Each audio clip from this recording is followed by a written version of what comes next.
optioned this book in 2019, and at the time it had sold just under 1 million copies. And I had never read Why did you read it? Yeah. New court filings are dragging Taylor Swift directly into the ongoing legal battle between Blake Lively and Justin Baldoni, revealing private text messages that shed light on the drama. Despite speculation, Taylor Swift had no direct involvement in the movie It Ends With Us. She never set foot on the set, was not part of any casting or creative decisions, did not score the film, never saw an edit, and did not provide notes. In fact, she didn't even see the movie until weeks after its public release, all while touring globally during 2023 and 2024. There are hints she may have had some influence behind the scenes, but she had no formal role. Meanwhile, the legal battle between Blake Lively and Justin Baldoni continues to escalate. Newly unsealed messages reveal Blake reaching out to A-list celebrities, including Taylor Swift, Matt Damon, and Ben Affleck, seeking their support against Justin Baldoni. The texts indicate that some stars were more involved than previously known, while Ryan Reynolds reportedly reacted with frustration. At the heart of the mess, Blake and Justin have been engaged in a high-stakes legal fight, leaving a trail of chaos in their wake. Blake sued Justin in December 2024, alleging sexual harassment and retaliation, as well as attempts by his production company, Wayfair Studios, to damage her reputation. Justin denied the claims and filed a countersuit seeking $400 million for extortion and defamation, though it was later dismissed. Since Justin did not refile, the main active case remains Blake's lawsuit, which continues to attract public scrutiny. Amid all this drama, there's also a lighter, more rewarding distraction called Cash, giraffe-free gaming loyalty app from the German developer Just Dice. The app allows users to play mobile games they already enjoy and earn real rewards. It requires no fees, ads, or credit card information, only permission to track your game progress. Players can earn gems by leveling up in popular games, redeemable via PayPal, Amazon gift cards, or other top brand coupons, starting from just 30 cents. The app hosts daily and weekend bonuses and has trusted payouts totaling over $10 million annually. Many gamers find it a fun way to discover new titles while earning rewards without stress. Returning to the main story, Taylor Swift's involvement in It Ends With Us was minimal to none. Her team confirmed that she had no influence on casting, creative decisions, or scoring the film, and she only saw it after its release. Despite rumors and sensational headlines linking her to the Lively Baldoni feud, Swift's role was essentially behind the scenes at best,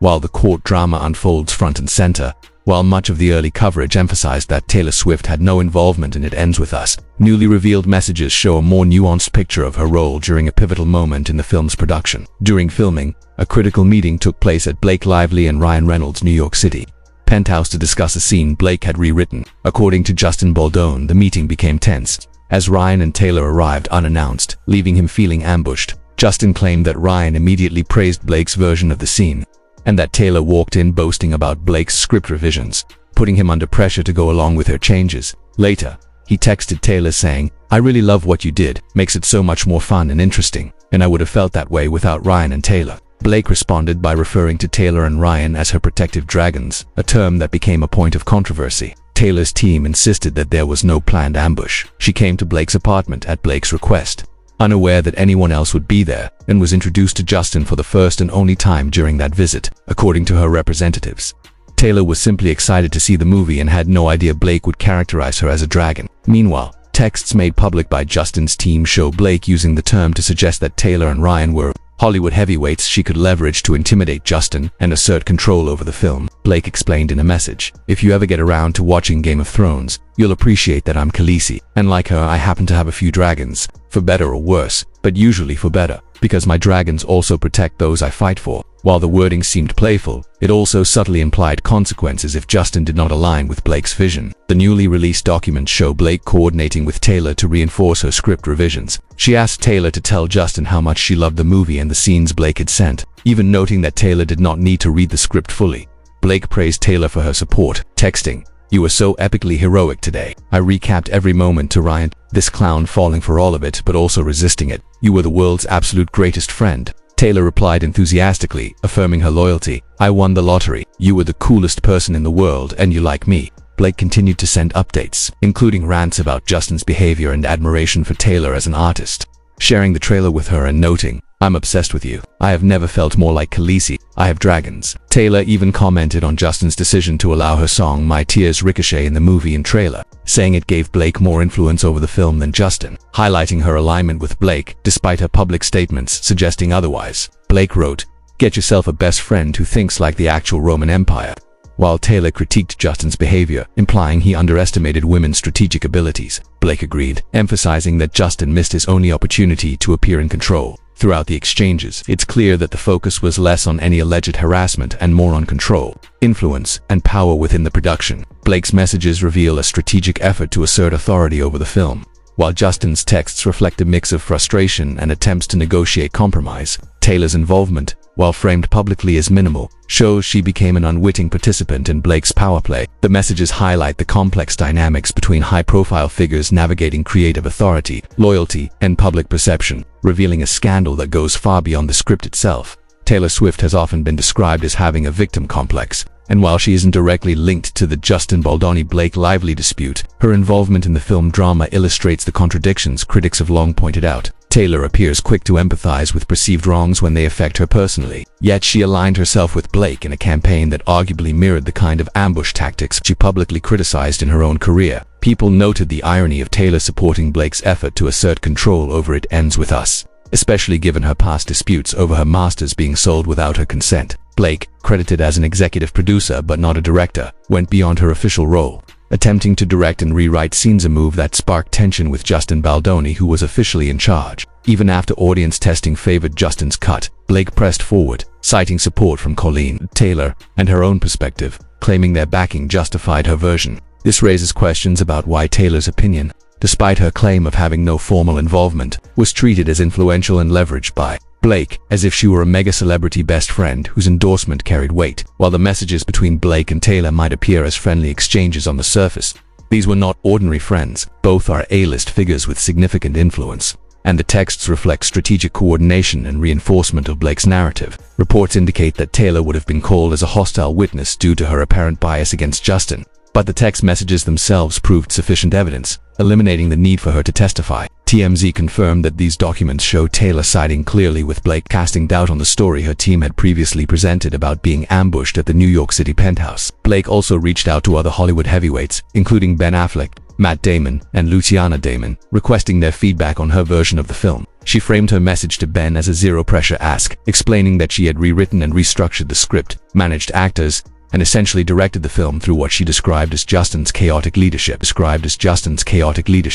Her texts repeatedly referenced Justin's cult-like behavior, his ego, and lack of taste, portraying herself as the one maintaining creative control. She encouraged them to provide feedback, praising their input and subtly reinforcing her own narrative of hard work and heroism while framing Justin as inexperienced and overpowered by ego. Throughout these communications, Blake's perspective dominates, with repeated claims that she had to do everything herself. She emphasized her efforts to rewrite the script, direct actors, and navigate a challenging production, casting Justin as unprepared despite his prior experience directing episodes of Jane the Virgin and other projects. Observers note that this narrative likely omits Justin's perspective and selectively presents events to highlight Blake as the aggrieved party. Early in filming, Blake and Justin reportedly had a good working relationship, and some rumors suggest personal feelings complicated matters, though these details remain unverified. Messages also reveal selective framing of minor incidents, such as a question about Blake's weight, which Blake presented as evidence of insensitivity.